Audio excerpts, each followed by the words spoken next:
Michael Chandler is still chasing that dream fight with Conor McGregor. Today, he stirred up the internet by posting on Threads with just one word, Conor. Yup, that's it. But what really caught everyone's attention, he followed it up with a date, January 24th, 2026. And yes, that's a Saturday. Is he teasing a possible fight date? Fans immediately started speculating. Meanwhile, Nate Diaz dropped a brand new vlog on his YouTube channel, and it's already making waves. In it, he gives fans a raw behind-the-scenes look at his trip to Thailand while filming for the Alf reality series. At one point, Nate is watching Belal Muhammad's welterweight title fight against Jack Della Maddalena, and after Belal lost, Nate didn't hold back. He looked straight into the camera and said he could beat the burr out of him. Classic Nate Diaz. Where do you go on this fight, Nate? I don't know the other guy. I'll fight Belal.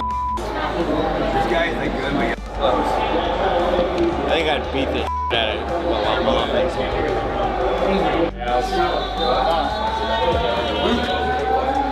Seven? Yes.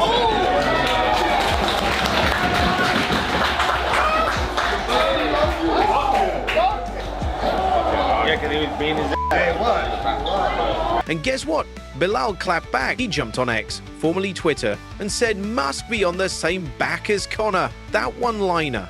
It went viral instantly. Fans are loving the back and forth. Tony Ferguson is also making headlines. This time not for a fight, but for calling out Khabib Nurmagomedov. Tony told Helen Yee that he still wants to coach opposite Khabib on The Ultimate Fighter.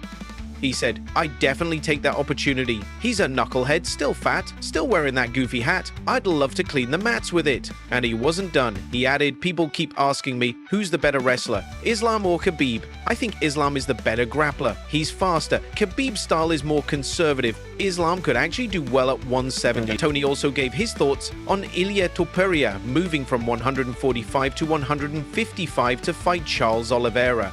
"If you've got 4 title defenses, go up, build your legacy," he said. And yeah, Islam is going to run just like his cousin. Robert Whittaker also joined the conversation, but with a medical eye. He commented on Merab Dvalishvili's toe injury ahead of his rematch with Sean O'Malley. According to Rob, that toe looks bad and could seriously mess with Merab's performance.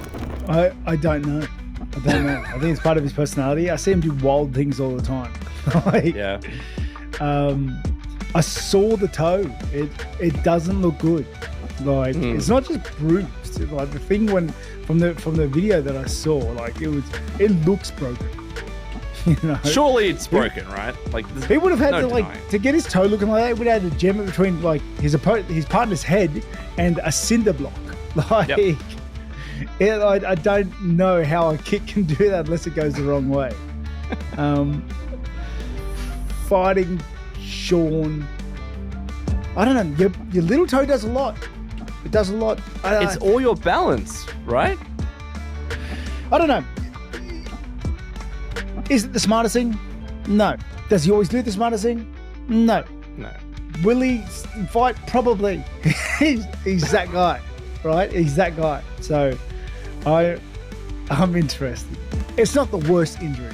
Okay, it's not optimal to get in any injury before a fight. Hey. But it's not the worst injury. He can still run. He can still work cardio. He can still tape it up and work around it. It's not like a torn calf or hamstring. Like, you know what? He's able to work with it. So let's see what happens. Maybe it's not broken and it's just like really hurt, squashed, bruised, jarred or something like that. And yeah, we'll see what's up. Now let's talk about Joe Pyfer. He's not backing down from his criticism of fighting in Mexico City. Originally, he was set to face Kelvin Gastelum there. Fans were on AFC Beyond the wrestling deck while fighters went home to bed, but he got sick and had to pull out. That fight's now been rescheduled for UFC 316. But Joe? He's furious. Speaking to Ariel Helwani, he didn't sugarcoat anything. "I couldn't fight like that," he said. "He would have slapped me and I would have f***ing myself." Then he added, "Everything about that trip sucked. It was a nightmare." Joe explained that he got sick twice in Mexico, not once, twice, and he never talked about it until now.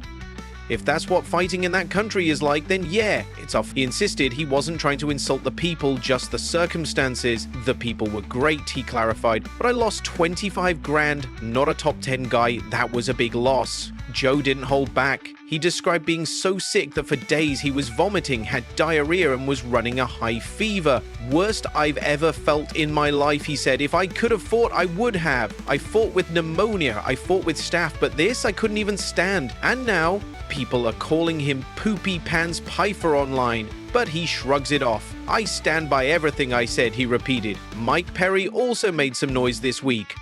He says he could beat Jake Paul in a bare-knuckle fight. The two boxed last year, and Jake stopped him in round 6. But Mike revealed that his rib was cracked even before the fight, during sparring. Jake caught it early, he said, but I wasn't 100%. If I had more time to prepare, the outcome would have been different. Would you like to run that back with Jake? You still... Absolutely.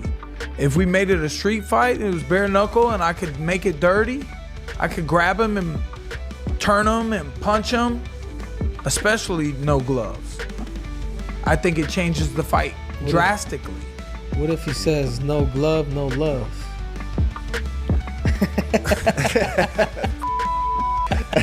Give me 12 weeks. Right. I need the That was a time. short notice, that first fight, correct? 3.5 weeks. 3.5 weeks, I stepped in for Mike Tyson and fought on July 20th.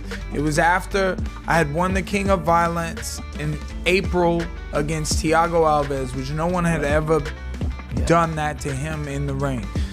The colors I wore that fight are the same on the bottle. And, you know, I took some time off. I had been chilling, and I got the call, like the end of June for July 20th. Somewhere in the end of June, I got that call, and I fought, and I had a sparring partner. My rib got crunched pretty good a week before. We were doing my last sparring. That was the 8th freaking round, and my boy said, stuck it right in my, I was like, ooh, and I was just backed up across the ring. And then the first thing Jake was able to hit was that rib, and he broke it. Ian Gary is ready for war, against Khamzat Chimaev no less. In a fiery interview with Covers, Ian said, "I'm not afraid of anyone. I believe I can beat everyone." He praised Khamzat, but added, "He's never faced someone like me. I love challenges, and this one would get me hyped." Ian also said the UFC is full of talented fighters, but lacking true superstars who can break outside the MMA bubble. "I want to be that guy," Ian declared. Raul Rosas Jr. is also making waves. He sparred undefeated boxer Eliano Vargas and managed to tap him out. Talk about cross-training domination. Raul is gonna be MMA versus the best of boxing. Let's get it all done. So, future world champ.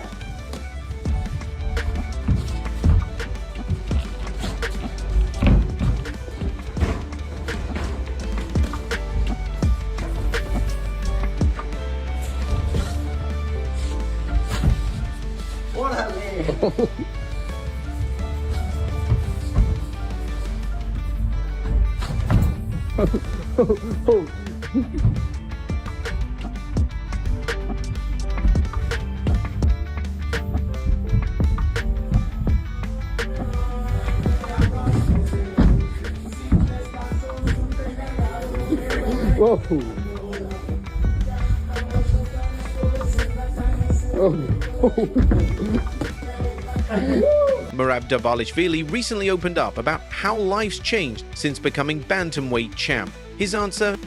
Not much, but he's more focused and more motivated than ever. You can hear more of his story on the Believe You Me podcast. Only what changed for me, I get so much respect from like MMA fighters like you guys are, and now I'm a champion and I have a status and I have a belt, but nothing changed for me. I'm same guy. I still have the same friends, same teammates, same close ones that I used to have before, and I am even more humble and more focused and more motivated.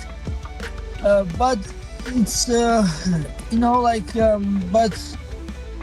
every fight is fight. Like even I'm fighting rematch Sean O'Malley, and it's a next fight, and it's gonna be new challenges, new fight, and like everybody telling me, "Oh, you got this easy. You beat him first fight." But it's a sport. You know, you never know. One little thing can change everything, and yeah, my life is good. I'm really happy. You know, now of course, you know, once you become champion, then you more money, more respect, more opportunities. But I try to stay humble, focused, motivated, and I love this sport, and long as I'm winning, I enjoy.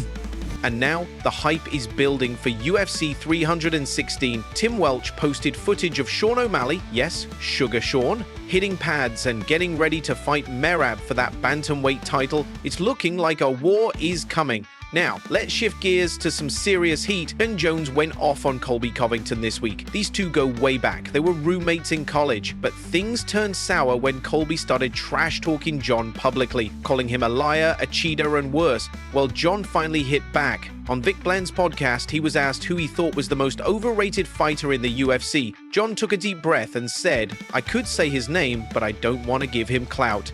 His initials are CC, and he's a total douchebag." Yeah, he said it.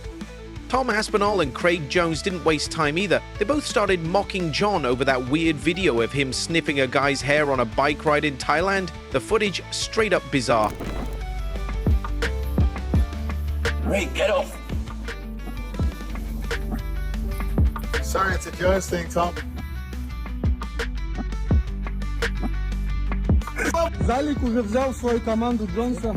Все, он в моей команде, а my team has global. Tom even took it a step further and posted a spoof video on his YouTube channel. He edited that same Thailand clip and turned it into a full-on comedy moment. Fans are reading it up. Я сейчас переверну. Переверни, да. Вы забили мой байк сегодня? Точно? You want problem with this guy? You want problem? This week in MMA, explosive, emotional. Fighters are drawing lines in the sand, calling each other out and standing up for what they believe in, whether it's about pride, legacy, or just where they want to fight. One thing's for sure, the drama isn't stopping anytime soon.